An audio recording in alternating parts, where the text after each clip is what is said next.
Wili na Mali. Mtoto wa mwaka 7 na mtoto wa mwaka 6, kijana na mvulana na msichana. Wote waliungua wakaisha kabisa. Juhudi za majirani na familia kujaribu kuuzima moto huu ziligonga mwamba, huku watoto hao wakiteketea moto kiasi cha kutotambulika. Kando na moto huo kuiwacha familia hiyo na makovu ya kuwapoteza upendo wao, mali ya thamana isiyojulikana imeteketea, ikiwemo jokofu na vifaa vingine vya elektroniki. Tulipiga simu kwa watia wazima moto, wakarespond immediately. Na askari pia walifika on time, wakakuja wakajaribu kusaidia, lakini moto ilikuwa imesambaa kote. Miili ilikuja ikachukuliwa na maaskari. Miili ilipelekwa district hospital usiku mwendo wa saa 8.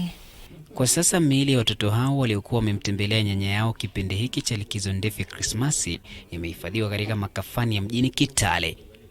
Mkasa huu unajiri siku chache baada ya mkasa sawia kuteketeza gereji na maduka viuza vipuri mkabala na chuo cha kiufundi cha kitaifa cha Kitale na kuacha wauza vipuri wakikadiria hasara ya mamilioni ya pesa. Ni mkasa wa moto uliositisha maisha ya malaika hao wakiwa na lala laiti wangalijua, ama kweli unaibua masuala chungu nzima kuhusiana na ni vipi Wakenya watahakikishia watoto wao usalama. Boniface Barasa, TV47, Kaunti ya Trans Nzoia. Asante sana mwanahabari wetu Boniface Baraza kutoka kaunti ya Trans Nzoia. Tukivuka kwingine hadi maeneo ya West Pokot, ni kuwa viongozi kutoka kaunti ya West Pokot na Baringo wameitaka serikali kuhamasisha watu wanaoishi katika maeneo hatari na kuwapeleka maeneo salama ili kuepuka visa vya mauaji yanayosababishwa na maporomoko. Wakizungumza katika shule ya upili ya Paro baada ya kutoa msaada kwa familia zilizoathiriwa na maporomoko na ambazo zimekita kambi katika shule hiyo, viongozi hao walisema baadhi ya familia zinaishi katika maeneo yanayohatarisha maisha yao, hivyo basi kukosa mahali salama.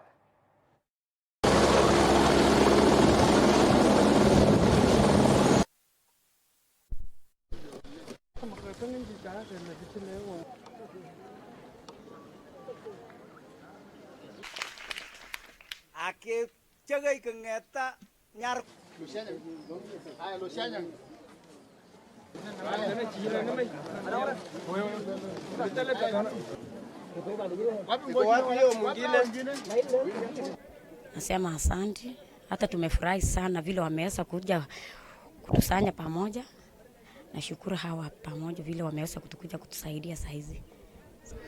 Kuwapatia kama kuna settlement schemes. Kwa maana sasa hawa watu wako hapa ni refugees.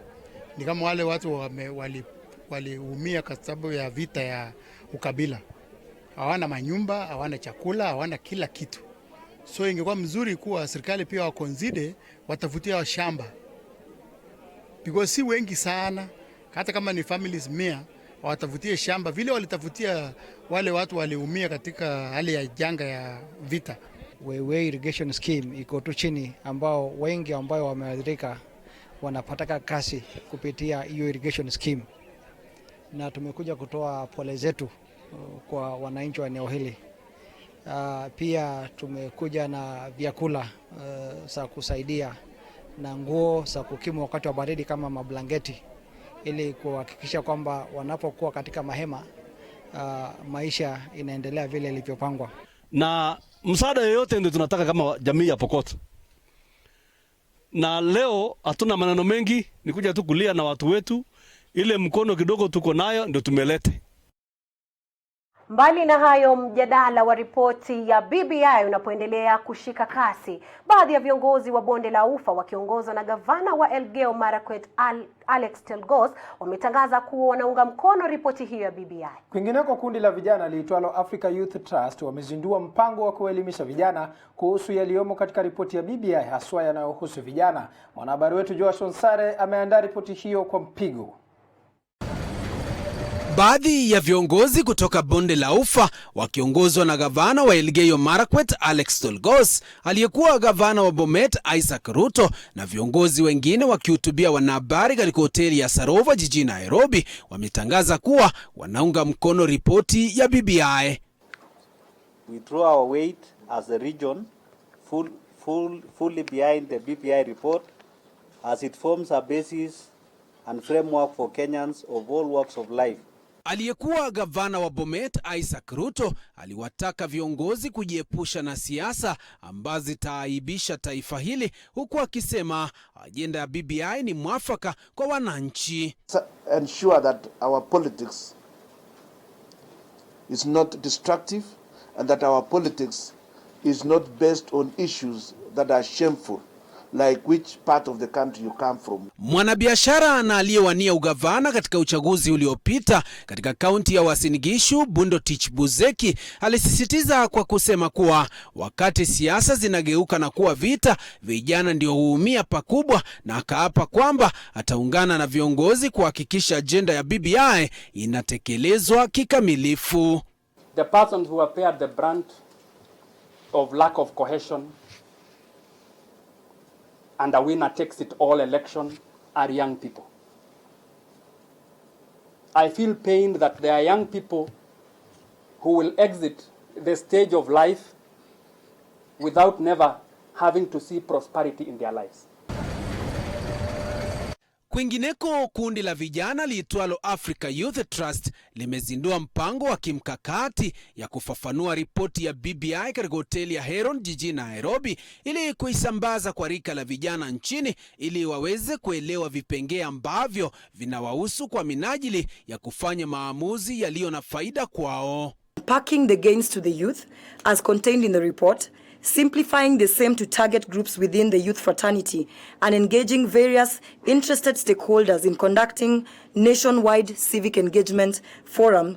Baadhi ya vipengee ambavyo vinawahusu vijana katika ripoti hiyo ya BBI ni pamoja na ujumuishaji, kuwapa vijana walio na biashara muda wa kulipa ushuru, anavyoelezea Edgar Kosgei, mmoja wa wanachama wa kundi la AYT. Minimizing taxation for new and small businesses by giving them tax holidays. This is just a highlight. And the last one that I just want to highlight is the BBI also is recommending that we invest in special talent from developmental stage. Kundi hilo ambalo lilianzishwa mwaka 2005 na linaloendeshwa na vijana waliojikita katika sekta mbalimbali na vilevile kutoka vitongoji vya humu nchini, limewataka washikadau walio na nia ya kuwafaa vijana kujitokeza na kutetea mambo ambayo yatawasaidia. Ruth Ambogo anaeleza. Africa Youth Trust, on behalf of the youth, is calling upon stakeholders in the youth sector, private sector, public sector, religious and civil society groups to onboard this initiative for the interests of safeguarding the youth agenda in the country. Nikiripotia TV47, jina langu ni Joash Onsare. Naam, asante sana mwanahabari wetu Joash Onsare kwa taarifa hiyo. Tukitoka hapa jijini Nairobi, kwa sasa tunafululiza hadi katika kaunti ya Wajir, ambapo viongozi wa kundi la kina Inua Mama wamezuru katika kaunti ya Wajir leo kuwasaidia kina mama na vijana na baadhi ili kujinufaisha. Viongozi hawa walizungumza zaidi kuhusu ripoti ya BBI. Viongozi hawa wamepongeza Rais Uhuru Kenyatta kwa kuleta BBI yenye itaunganisha Wakenya. Vilevile walikataa kufanya kwa kura ya maoni ili kupitisha ripoti hiyo. Mwanahabari wetu Isadin Haji kutoka kaunti ya Wajir na taarifa hiyo. Timu ya viongozi ya kina mama inayojulikana kama Inua Mama wamezuru kaunti ya Wajir hivi leo. Kina mama hao wameleta bidhaa tofauti kwa wakazi ili kuwanufaisha kimaisha. Viongozi hawa vilevile walihimiza kina mama kujisaidia kupitia miradi wanayoleta kaunti hiyo. I am not a cheap chap from nowhere. Mimi leo hii nasema hivi, nimeletea watu ya Wajir maendeleo. Sijaibisha watu ya Wajir. Na leo mkituona hapa tumeletwa na Mama Nasi. Na sisi hatujui kukimbia ama kubaduka, tunakaa hapa Wajir. Kwa sababu ile kitu imetuleta hapa ni maendeleo. Nasikia kuna watu hata nilikuwa naona box hapo inasema sijui Tanga. Sisi tumetangatanga Kenya mzima, lakini tumetangatanga tukipelekea watu wetu maendeleo. Tumetangatanga Kenya mzima. Ikiwa Mama Nasi atatangatanga na alete maendeleo, shida iko wapi? mara nyingi ni vigumu viongozi kuzungumza kwenye hafla hizi bila kutaja masuala ya siasa. Viongozi hawa wakiwa na imani tosha kwamba kikosi cha Jubilee kiko imara katika siasa za mwaka wa 2022. 2022 ikifika, lazima tumchague William Samoei Arap Ruto. Kwa sababu mpendwa rais akikuja notisa kuomba kura, amesema tafadhalini mnipatie kura 10, hiyo 10 ingine itakuwa ya William Samoei Arap Ruto. Muda chache baadaye, vurugu ilizuka baada ya mmoja wa afisa wa kushika doria kulipua vitoa machozi. Afisa huyo aliweza kutiwa nguvuni na kesi yake kunukuliwa katika kituo cha polisi cha Wajir. Na wewe mwanamume mzima umepewa nafasi ya kuwa askari, unaona umaji kama huu kwa sababu umenunuliwa pesa 8 aje kukuja kufuruka hii mkutano. Wacha niambie huyo mwanamume, ungalikuwa huko kwangu leo ungelala kwa nyumba. Na ule anapanga kuja kupigana na maendeleo. Shame on you. Afanye nini? Shame on you. Viongozi hawa vile wameunga mkono Rais Uhuru Kenyatta katika uzinduzi wa ripoti ya BBI. Viongozi hawa walisema kuwa hawatakubali kura ya maoni ili mapendekezo ya ripoti ya BBI iweze kupitishwa. Wacha nikuelezee mzee Raila. BBI ni wewe ulitengeneza. Sisi tulikuwa tumeinama uitengeneze. Wednesday umetutolea BBI na wacha nimwelezee vizuri. Hii BBI tutaipitisha bila marekebisho ingine. Wakati tulikuwa tukichambua kule siri tukiona zile takataka walikuwa wanataka kuingiza hapo. Ile kelele walienda wakatoa mpaka wakafanya ile sisi tumetaka. Na sasa sisi tunasema BBI tunaunga mkono na tunamshukuru mheshimiwa rais kwa huo ujasiri aliochukua na aendelee hivyo. Wakenya ni muhimu kumuliko yeye. Sisi tukiwa kule bungeni, kazi yetu ni ya kuweka sheria. Tunasema BBI ikiletwa bunge, mnataka tupitishe ama ikae? Tupitishe BBI. Si tunataka maendeleo. Kikundi cha Inua Mama kimeahidi kurejea Wajir tena kumsaidia mbunge mteule Nasra Sahal katika uchaguzi wa mwaka wa 2022. Vile viongozi hawa waliomba wakazi wa Wajir kwa unga mkono kukataa kura ya maoni kupitia ripoti ya BBI. Isadin Haji, Runinga TV47, kaunti ya Wajir. Na safi kabisa mwanahabari wetu Isadin Haji kutoka kaunti ya Wajir. Taarifa hiyo ya BBI katika kaunti ya Wajir kwa sasa itapeleka katika mapumziko mafupi. Naam, na pia unaweza kuwasiliana nasi kupitia nambari 22047. Tutaweza kusoma arafa zako kadri tunavyoendelea kukupea taarifa hapa kwenye Upeo wa TV47, lakini mtazamaji usiende mbali, tunarejea.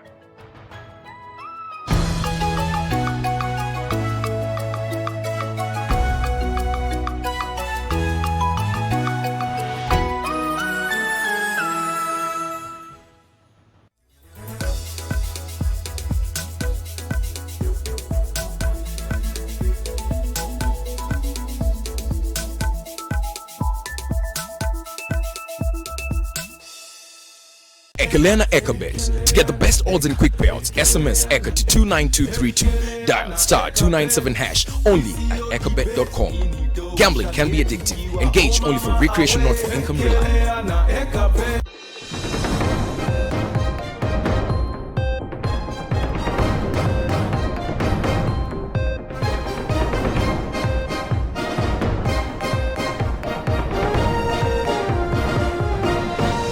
Twende sasa. Nipe countdown. 2, 1.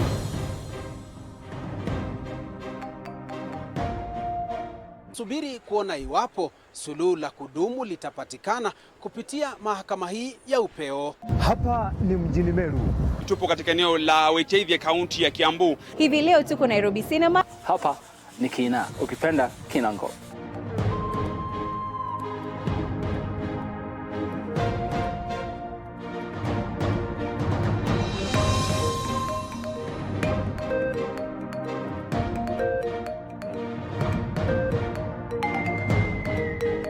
usiwache hiyo dream ipotee. Kama huyu amekataa, tafuta mwingine, maisha isonge mbele. Mabadiliko haya yangali yanazua msuke baina ya washikadau. Baadhi ya changamoto hizo zilikuwa ni kama vile ukosefu wa maarifa. Wameweza kupeperusha bendera ya Kenya.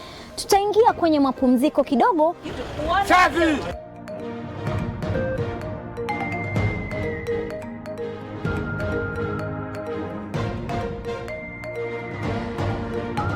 Na hii mpenzi mtazamaji ndio TV47 Macho na sauti yetu.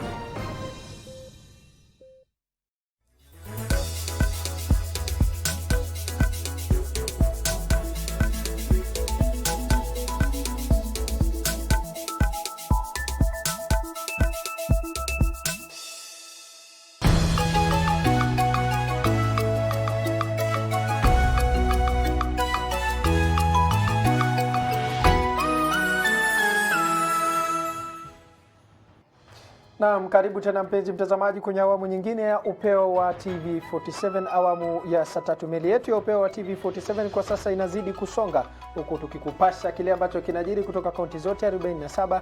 Lakini kwanza kabisa, Fiona, sijui watu wanasema nini ujumbe hapo?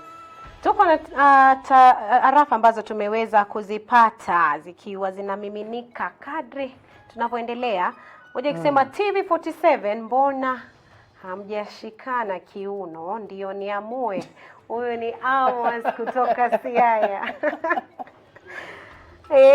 Hapo sina la kusema Amos, lakini tumeona arafa yako. Kwingine tukiendelea ni Sami wa Moy's Bridge na kupata loud and clear. Niko ndani ya TV47. Ingine akiwa ni Harrison kutoka Isongo, kaunti ya Kakamega. Matangazo yenu ni ya ukweli kabisa. Tunawatazama vizuri sana. Peter Mutiso kutoka Konza akisema natazama TV47 nikiwa na familia yangu. TV47 iko sawa. Ya mwisho ikiwa ni TV47 iko mbele siku zote. Ibrahim Wandachi Taita Undani. Shukran sana kwa arafa zenu. Fiona, labda kujibu ile swali hapo, mbona tujashikana kiuno, nadhani inastahili tuje tulete rematch nyingine. Kirobi wewe uko na 2 left legs. Haya, tuendelee kuwapa wananchi taarifa. Tume ya maadili na kukabiliana na ufisadi pamoja na wadau mbalimbali wameandaa warsha hapa jijini Nairobi ili kuwapa wananchi nafasi ya kusoma mswada unaoangazia watumishi wa umma wanaopata faida za kibinafsi wanapofanya kazi. Wawakilishi kutoka mashirika mbalimbali walitoa maoni yao kuhusu rasimu hiyo, huku wengine wakipendekeza mabadiliko. Mwanahabari wetu Samuel G. Wainaina alihudhuria warsha hiyo na kutuandalia taarifa ifuatayo. Ni warsha iliyoangazia kuwapa wananchi nafasi ya kutoa maoni yao kuhusu mswada unaolenga watumishi wa umma wanaopata faida za kibinafsi kutokana na vitendo au maamuzi yaliyofanywa kwa uwezo wao rasmi, au maarufu Conflict of Interest Bill mwaka 2019. The EACC is part of the task force team that is coming up with the bill. And perhaps if I can give you a bit of background, way back in January 2019, at the Bomas of Kenya, you recall there was an anti-corruption conference. And during that conference, His Excellency the President singled out conflict of interest as a big problem in terms of managing integrity and anti-corruption in public sector. Wawakilishi kutoka mashirika mbalimbali wakitoa maoni yao kuhusu rasimu hiyo, huku wengine wakipendekeza mabadiliko. On clause 8B, where the bill uses the phrase a private interest can reasonably be perceived to impair or influence the official's ability, blah blah. My question there is on reasonably perceived. Perception is relative, so it can lead to ambiguity. I think that is an opportunity for conflict of interest to also arise. So personal staff needs to be defined to avoid ambiguous or abuse of the term personal staff. The people implementing also their public officers. So they should be able to address the issue of perception, because if we handle a public officer like we are chasing somebody, then we lose it. Swala kama vile watumishi wa umma kupata zawadi kutoka kwa watu binafsi au mashirika likidaiwa kushawishi uamuzi wa watumishi hao. Pia Iwapo mtumishi wa umma atakisiwa kuhusika na yale ambayo yanaelezewa kuwa hatia ndani ya rasimu hii, basi hatakuwa na budi ila tu kusitisha shughuli yake ndani ya ofisi ili kuwapa maafisa wanaokabiliana na ufisadi kufanya uchunguzi. Hii ikiwa ni rasimu ya kwanza ya mswada huu ambapo kuna sehemu 5 na kila sehemu ikiwa na vifungo kadhaa. Leo ikiwa tu ni siku ya kuwashirikisha wananchi, wale ambapo kuna wale ambao wametoa mapendekezo, wengine wakitoa maoni tu kuhusiana na rasimu hii. Nikiripotia TV47 kutoka KCC Nairobi, jina langu ni Samuel J. Wainaina. Naam, asante sana mwanahabari wetu Samuel J. Wainaina kwa taarifa hiyo. Mamia ya vijana kutoka eneo bunge la Kanduyi kaunti ya Bungoma wamejitokeza mapema hii leo kujaribu bahati yao kwenye zoezi la kusajili makurutu kujiunga na kikosi cha jeshi. Zoezi hilo limefanyika katika uwanja wa ndege viungani mwa mji wa Bungoma, likipania kuwapa vijana fursa ya kuhudumu vitengo vya usalama vya jeshi kutoka divisheni zote za Kanduyi. Ni zoezi ambalo miaka ya awali limekuwa likifanyika katika uchanja wa Kanduyi, ila kutokana na ukarabati unaoendelea ili walazimu wasimamizi wafanyia katika uchanja wa ndege viungani mwa mji wa Bungoma. Kwa mujibu wa msimamizi wa zoezi hilo Kanali Mwangi, hii leo waliipania kuchagua vijana wenye uwezo na vigezo vyote wanavyohitaji kutoka divisheni zote za eneo bunge la Kanduyi. Vijana representative ambao watakuwa kwa kila division, tutaweza kuchukua watu ambao watahusishwa kwa hii shughuli. That means that we will take for every division we'll have a representative group, so there's no division that will be left out of the 3 divisions that we have in Bungoma East. Wasichana pia wako kwa zile slot ziko, so tutaweza kuchukua kwa wale ambao wanapatikana. So hata wale walikuja kwa uwanja pia ni wachache, so lakini tutaweza kupata wale ambao tutatarajia kupata kwa siku ya leo. Hata hivyo, Mwangi amesema walikuwa wanatafuta vijana waliosomea somo la fizikia, ila wakawa wachache, kwani hii ingewapa fursa ya kuhudumu katika vitengo tofauti. The only challenges I've got so far is that we are not getting people who have done physics mostly, which is a requirement for technical training in the KDF. But however, we'll be able to take the ones who are there, but maybe encourage the youth to be able to study physics and study the requirements, the required subjects for the training, for the technical training. Kadhalika kulikuwa na fursa kwa vijana waliohudumu awali katika kikosi cha jeshi na wakataka kurejea, pamoja na wale wa huduma ya vijana kwa taifa NYS kusajiliwa. Tutaongea numbers, lakini ile nitakwambia ni kuwa tutaweza kupata wasichana kwa siku ya leo ambao pia itaweza kuhusishwa kwa KDF, kwa sababu tuko na shughuli muhimu sana ya kuhusisha wasichana kwa jeshi. Kutoka kaunti ya Bungoma nikiripotia TV47, mimi ni Mike Kagwango. Mbali na taarifa hiyo ya makurutu, gavana wa kaunti ya Kitui Charity Ngilu amepigwa faini ya shilingi 500,000 kwa kukosa kuwasilisha stakabadhi za matumizi ya fedha ya kaunti yake. Hii ni baada ya madai ya moto kuteketeza stakabadhi hizo. Ngilu aidha alijipata matatani baada ya kukosa kufika mbele ya kamati hiyo mara 3 mfululizo. Elizabeth Mutuku na taarifa hiyo kwa kina. There is no way this committee can be ambushed with volumes of documents on the morning of a hearing. But we get the impression that probably this is the outcome that you planned for all along.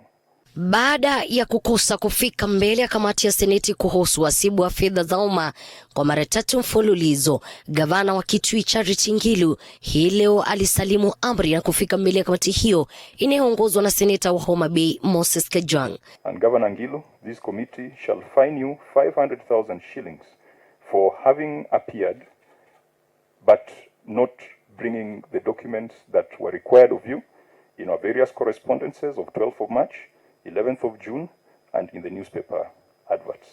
Dakika chache baadaye cheche za maneno zilianza kutamba, huku Ngilu akikabiliwa na kibarua kigumu kuelezea sababu za kuwasilisha stakabadhi asubuhi ya leo, licha kuhitajika kufanya hivyo siku 14 kabla ya kufika mbele ya kamati hiyo kwa mujibu wa sheria.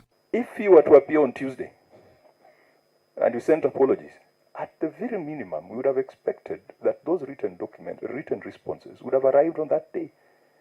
There is no way they can arrive today on Friday in the morning, 3 days later.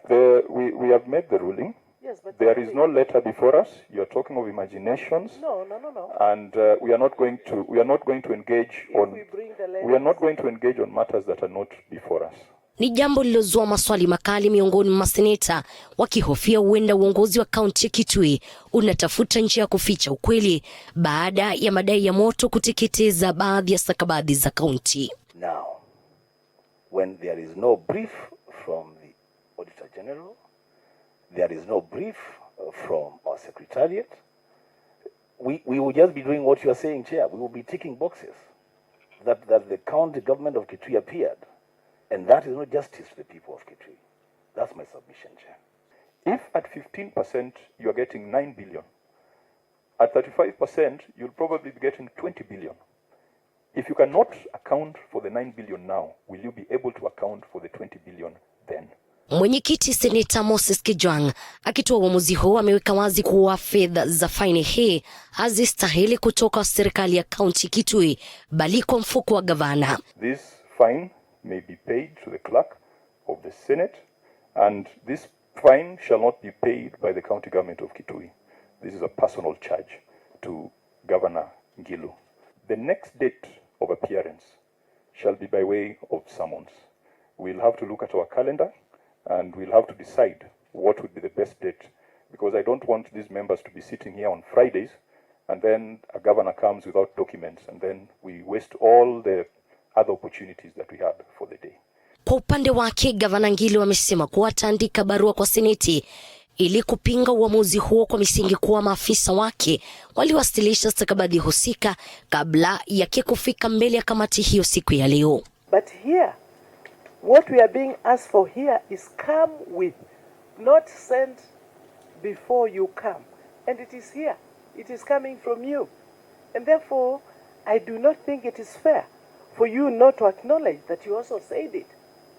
Kaunti ya Kitui ni mfano bora ya jinsi kaunti mbalimbali zinavyoendesha shughuli zake haswa katika matumizi ya fedha. Sasa matumaini ya wenyeji wa Kitui yakisalia katika kamati hii ya uhasibu wa fedha za umma katika bunge la Senate kuona kwamba wanafahamu kweli jinsi fedha zao zinavyotumika.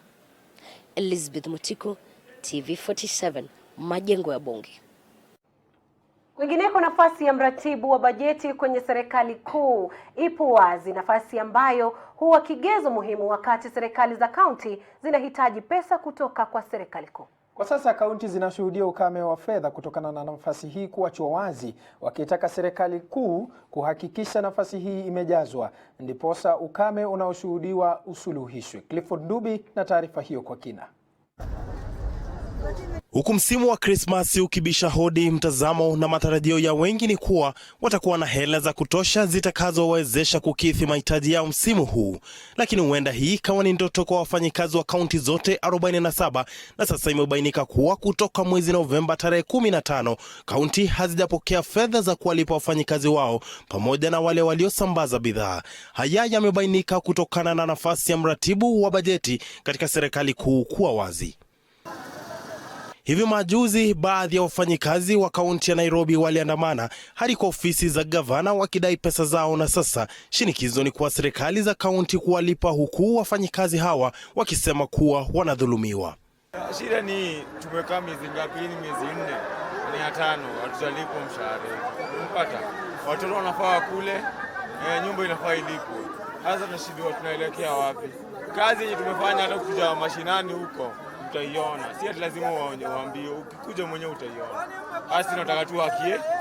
Hata wakitaka kama wataka kutupatia kazi nyingine, watulipe basi, wachana na waangalie watu wengine. Sio mara ya kwanza mwaka huu serikali za kaunti zinalalama kucheleweshwa kwa pesa kutoka kwa serikali kuu. Ni mwaka huu tu kesi iliwasilishwa kwenye mahakama ya upeo kutokana na kile wanasema kuwa ugatuzi haujapewa kipaumbele. In the first term of county governments, we saw devolution being undermined through formulation and enactment of centralist policies and laws.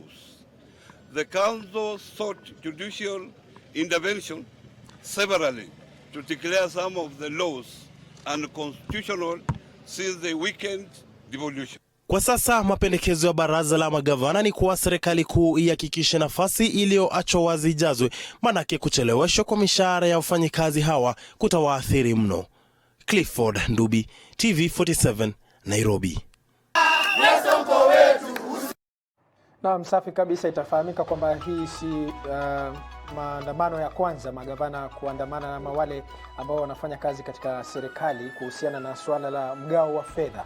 Na mpenzi mtazamaji, kwa sasa tutaelekea katika mapumziko mafupi, lakini kwanza kabisa kabla hatujaenda, sijui Fiona pale watazamaji wetu wanasema nini kuhusiana na taarifa hizi. Kuhusiana na taarifa hizi tuko naye Harrison wa Isongo County, ama huyu akisema kwamba matangazo yenu ni ya ukweli kabisa, tunawatazama vizuri sana. Mwingine akisema TV47 iko mbele siku zote. Arafa 47 Mukasa wa Lunakwe Omulonja. Huyu ametupatia yule askari mwenye alitishia watu wajie akamatwe na stakiwe kabisa. Mwingine akisema tunasema watu wa West Pokot poleni sana huko kutoka Eminem County ya Baringo. Mimi ni Moses Mando. Endeleeni kututumia arafa kupitia nambari 22047. Tunachukua muda kidogo wa mapumziko, lakini tunarejea na taarifa zaidi, hivyo basi usiende mbali.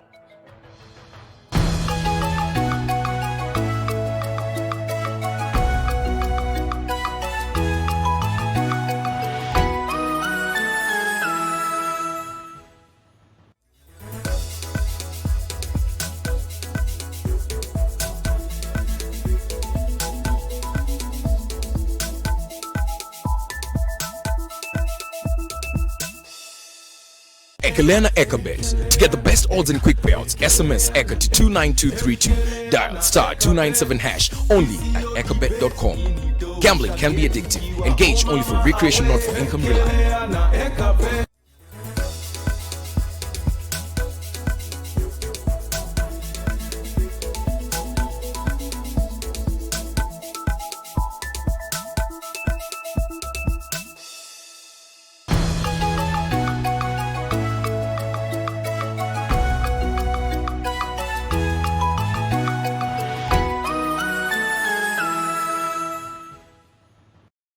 Naam, karibu tena mpenzi mtazamaji. Meli yetu ya upeo wa TV47 awamu ya saa 3 sasa hivi inaendelea kupepea. Na kwingineko ni kuwa serikali ya kaunti ya Trans Nzoia imeanzisha mchakato wa kubuni sera itakayowashinikiza wafanyabiashara na wahudumu wengine wanaohudumu mjini Kitale kuhakikisha wanalinda mazingira. Hayo ni kwa mujibu wa mkurugenzi wa idara ya mazingira kwenye kaunti hiyo, Godfrey Wekesa. Kulingana na Wekesa aliyezungumza kwenye shughuli ya kuzoa taka na kusafisha mji wa Kitale, shughuli iliyoandaliwa na shirika lisilokuwa la kiserikali la Victoria, amesema kuwa kubuniwa kwa sera hiyo kutasaidia kwa pakubwa katika kusafisha mji na hivyo kuboresha hadhi ya mji wa Kitale. Ni madhumuni yetu kama kaunti kwamba kila mwezi tuwe na siku ya usafi ambayo ni Jumaa ya mwisho wa mwezi. So leo tunaadhimisha hiyo lengo letu la kufanya usafi. Sasa kama kaunti tumeweka mikakati mbalimbali kuona kwamba mji huu wetu unapaki mji safi. Kwa mfano tunaendelea na kutengeneza sheria ambazo zinatunza mambo ya takataka katika tauni hii. Hiyo sheria imefika kwa assembly, hivi karibuni itapitishwa kuwa sheria, ambapo tutahitaji kila mtu umbali wa mita 5 kutoka penye anafanyia kazi ahakikishe kwamba kumekuwa sawa. Kwa upande wake, mkurugenzi wa shirika la Victoria lililoandaa shughuli hiyo kwa kushirikisha serikali ya kaunti amefichua kuwa majanga mengi hutukia kutokana na kudhorora kwa mazingira na kuelezea haja ya kuhamasisha umma dhidi ya uhifadhi wa mazingira. David Alulu ni mkurugenzi wa shirika hilo. Mazingira mabaya yanaathiri afya ya mtoto, na mtoto akiwa ameathirika hata kusoma hawezi akasoma. Kwa hivyo lengo la kwanza letu kwa sisi kuzingatia mambo ya kuhifadhi mazingira ni kuhakikisha kwamba watoto wetu na jamii zao wanakaa maisha mazuri, afya yao imehifadhiwa, tunajizuia maradhi kama kipindupindu, mambo ambayo yanasababisha watoto wakose kwenda shuleni, kwa sababu mtoto akiwa mgonjwa hata hataweza kwenda kusoma. So sisi kama shirika ambalo linazingatia afya ya mtoto na elimu ya mtoto, tunataka kuhakikisha kwamba mazingira ni masafi ili kuwezesha mtoto kuweza kusoma in a very conducive environment. Ni hatua iliyoshabikiwa na kina mama, huku wakitolea mfano mkurupuko wa ugonjwa wa kipindupindu uliozuka katika shule ya msingi ya Chetoto, viungani mwa mji wa Kitale na mkabala na mtaa wa mabanda wa Kipsongo.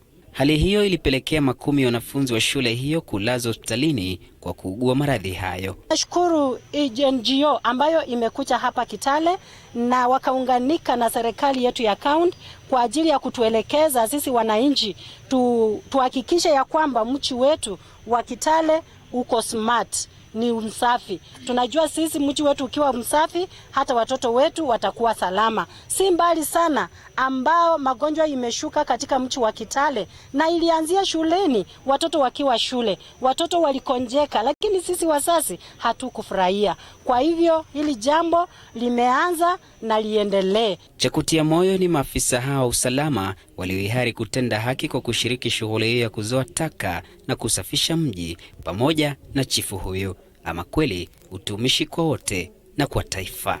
Ni shughuli iliyovutia maafisa wa umma, hivyo kitoa changamoto kwa wafanyikazi wa serikali kuwa jukumu la kuhifadhi mazingira ni jukumu la kila Mkenya. Boniface Barasa, TV47, gatuzi la Trans Nzoia. Kwingineko, mamlaka ya usafiri wa KCAA ikiongozwa na meneja Gilbert Kibe wametoa uhakikisho kwa wananchi, hususan kwa ndege ambazo zimekuwa zikianguka, kuwa wanajizatiti kutathmini kuwa kuna ubora wa urubani na ili kuzuia majanga haya, hususan msimu huu wa Disemba. Zablon Masharia na taarifa hiyo. Baada ya ajali za ndege kushuhudiwa katika viwanja mbalimbali humu nchini, na hivi karibuni ndege ya Silverstone kuangusha gurudumu na pia kuhusika na ajali katika uwanja wa ndege wa Wilson, sasa mamlaka ya KCAA imejitokeza kutoa uhakikisho. Akizungumza na wanahabari, meneja wa mamlaka hiyo Gilbert Kibe amesema wameweka mikakati mwaka huu, ikiwemo kuidhinisha ndege zitakazohudumu nchini na kutathmini ubora wa rubani wa ndege kama njia ya kuimarisha usalama wa abiria. Airspace is safe and secure. KCAA ensures aviation safety through undertaking 3 key tasks, which is certification, licensing, and authorization and approvals, and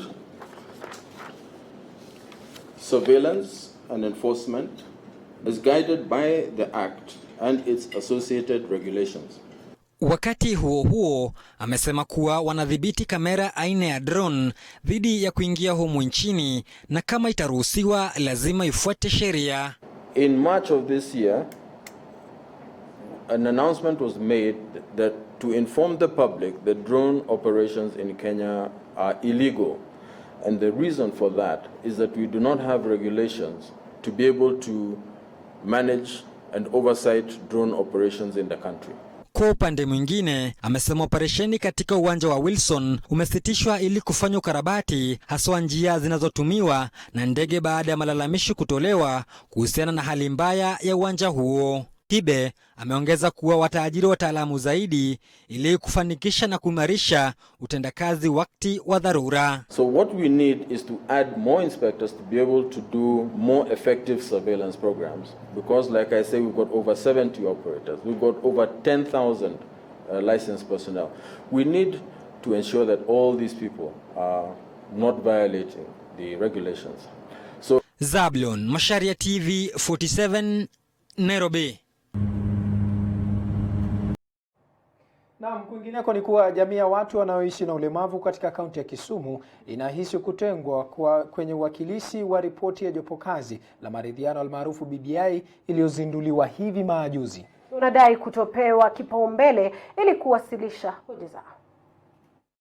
Jamii inayoishi na ulemavu katika kaunti ya Kisumu sasa inadai kunyanyaswa kwenye uwakilishi, haswa kupitia ripoti ya jopo kazi la maridhiano BBI iliyozinduliwa hivi majuzi. Kwenye mazungumzo ya kipekee na runinga hii, Nico Ndwati, msimamizi wa kituo cha watu wanaoishi na ulemavu cha Cadnet, amesema kuwa changamoto za kuwateua watu wanaoishi na ulemavu hazijingatiwa, hivyo kuna haja ya ripoti ya BBI kuelezea jinsi uwakilishi utakavyotekelezwa hadi mashinani.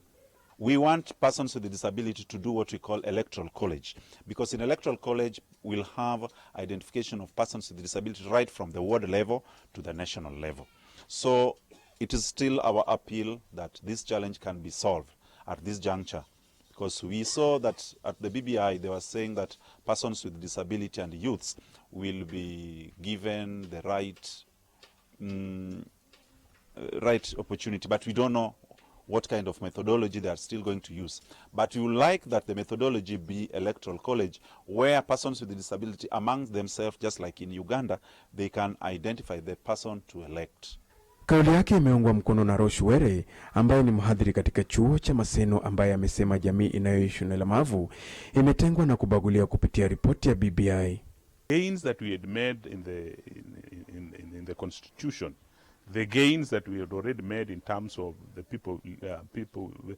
persons with the Disabilities Act seem to have been eroded by the BBI. It marginally mentions people with a disability. It only talks of affirmative action, but basically it is focusing on women mainly and partly youth. But I don't see much in terms of people with a disability.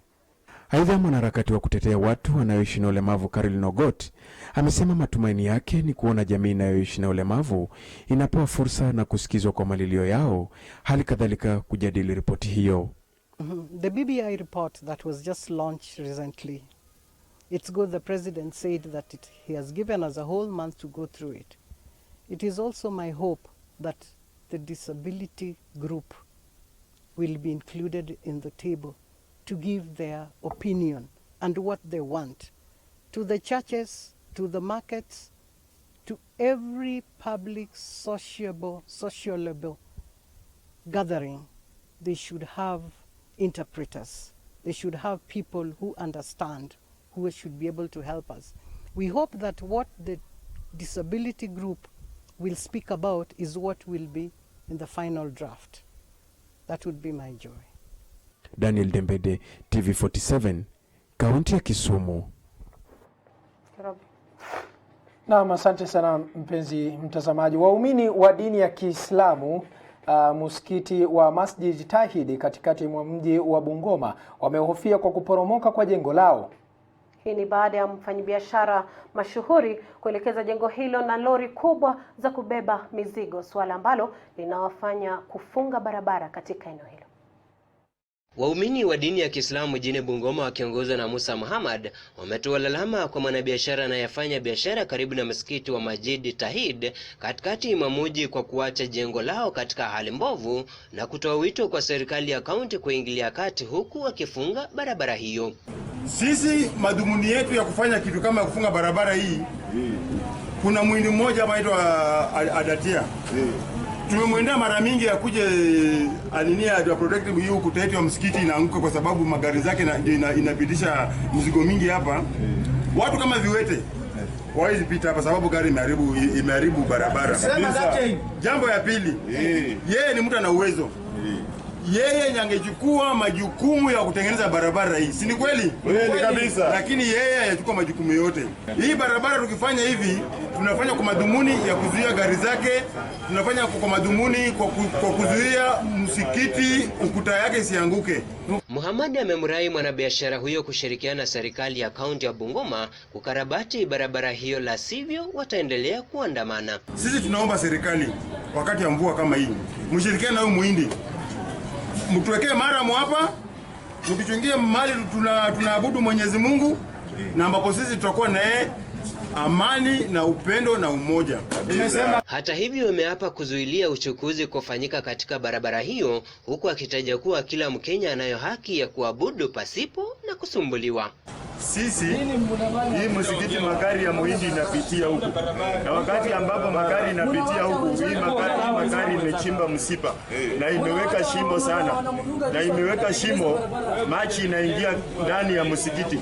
Jinsi mwenzako anavyosema, sisi tunatetea na tunasema ya kwamba Muhindi na watu wake ambao wamewaandika hao watu 60, sisi wacha aache kazi na hao watu, atengeneze hii barabara, na asipotengeneza hakuna magari kupita hapa. Licha eneo hilo kuwa katikati mwa mji wa Bungoma, barabara zilizo mita chache kuunganisha barabara kuu ya mji na ya Kandui Msikoma zimesalia kwa maporomoko, hali ambayo wafanyabiashara wanataja kuwa zimelemaza biashara zao. Kaunti ya Bungoma, nikiripotia TV47, mimi ni Wanji Sostin. Mtazamaji, taarifa hiyo inatupeleka katika muda mfupi wa mapumziko kabla ya kurejea na taarifa za spoti. Kirobi. Lakini kumbuka vile vile nambari yetu ya rafa ni 22047, unaweza ukatuma ujumbe sisi hapa studioni na kuhakikishia kwamba tutaisoma kabla hatujaondoka hewani. Kwa sasa tuelekee katika mapumziko mafupi.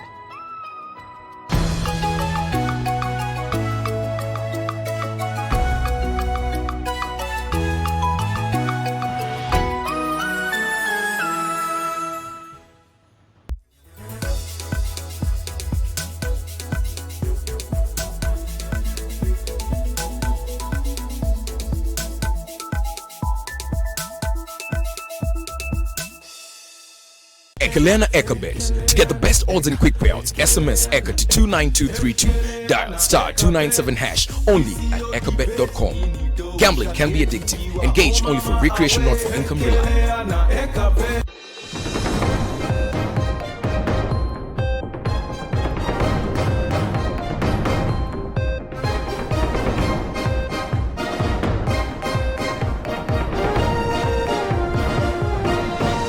Twende sasa. Nipe countdown. 2, 1.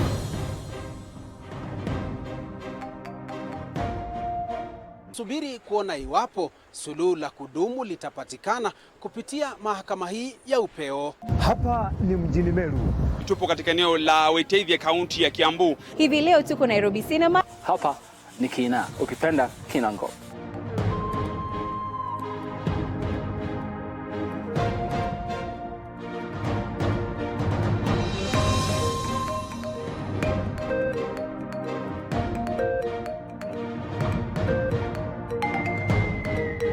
Usiwache hiyo timu ikatae.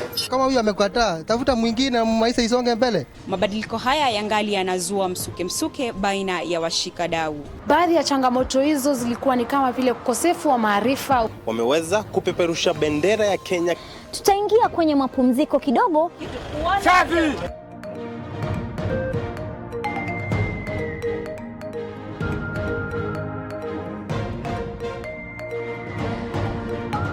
Na hii, mpenzi mtazamaji, ndiyo TV47, macho na sauti yetu.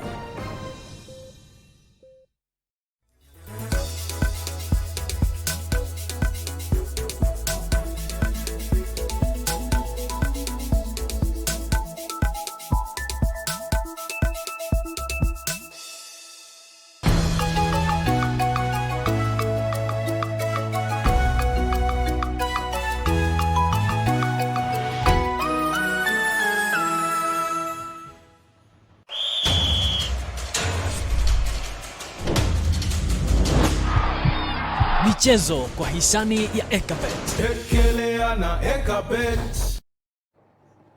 Naam, karibu tena mtazamaji. Hizi ni habari za upeo wa TV47 katika runinga upendao ya TV47. Jina langu ni Fiona Kenga na tunarudi na habari za spoti.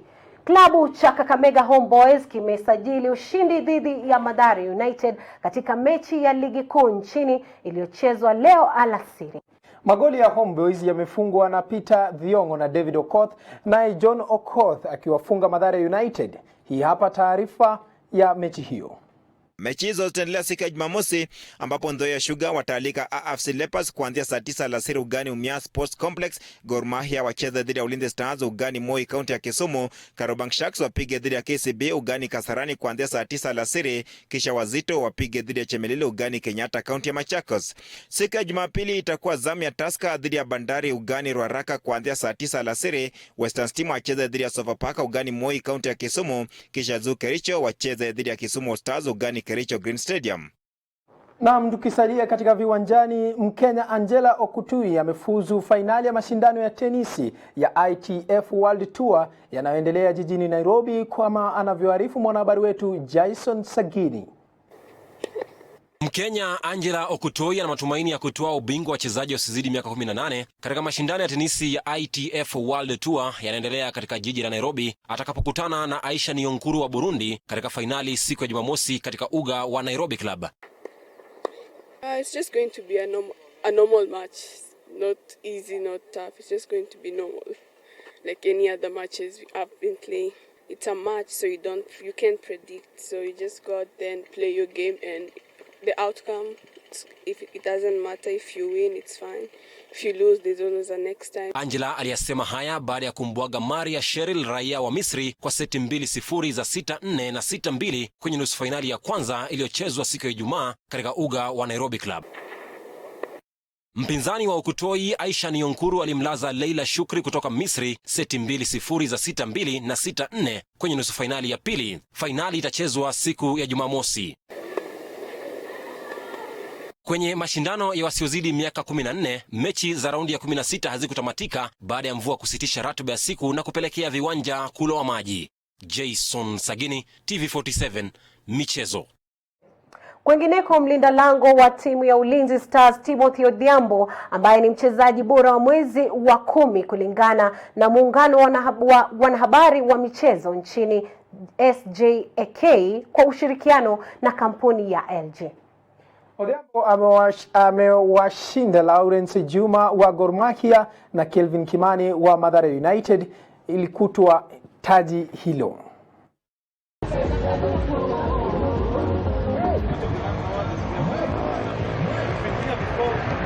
For October 2019 is awarded to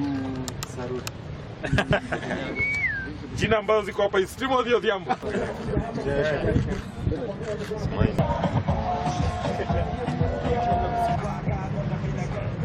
This is just the beginning, but always there is an end. So I just work hard to make the ends meet. It depends with you as a goalkeeper. It's all about communication.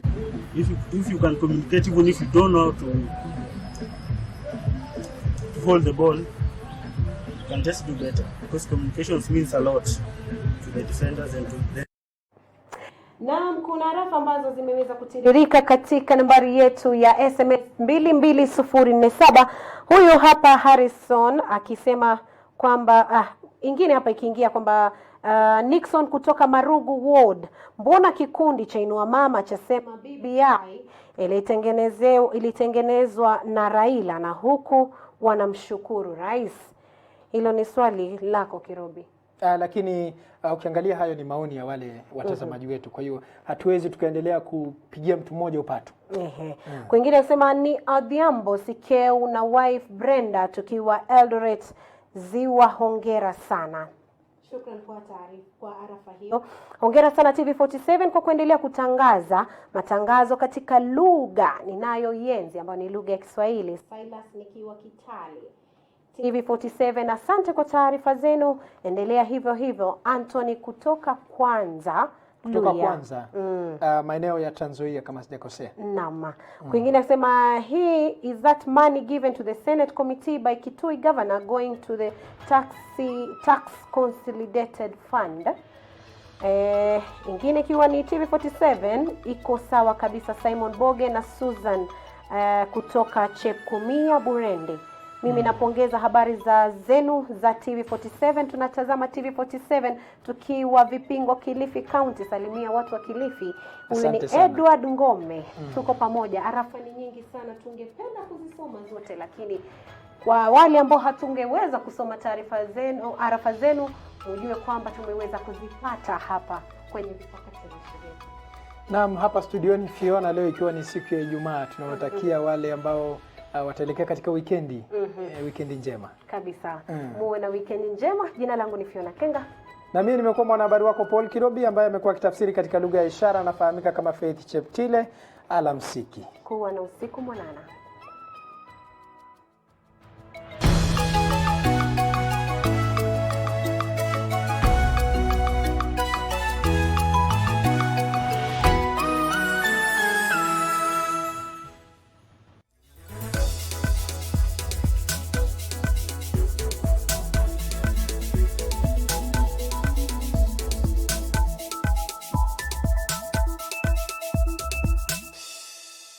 Ekelea na Ekabet to get the best